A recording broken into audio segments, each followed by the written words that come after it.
as a dealership, why should I pay for my own name when I rank first for it organically? Is if you're ranking first organically, you're still ranking below the advertisements that are going to show up.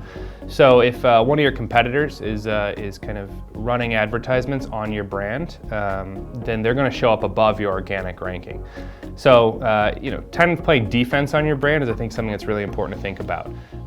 The other kind of piece to that is that if they were to continue advertising on your brand name while you're also advertising on it, they would have to pay exorbitant amount of money just to compete, because they're going to be so irrelevant to the query. Let's say you're a Nissan dealership, right?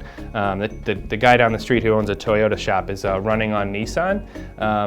He's going to be so irrelevant to that query that it's going to be impossible for him to compete with you, just because he's not going to have the money to do it.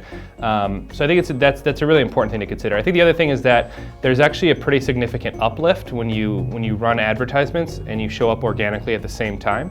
So for a user, if they run a search on Google and they see that your Nissan dealership is the #1 organic ranking, and then right above it they see an advertisement for the same thing, there's kind of a subliminal message there, and there's a really good kind of connotation between those things, and we see an uplift in clicks overall.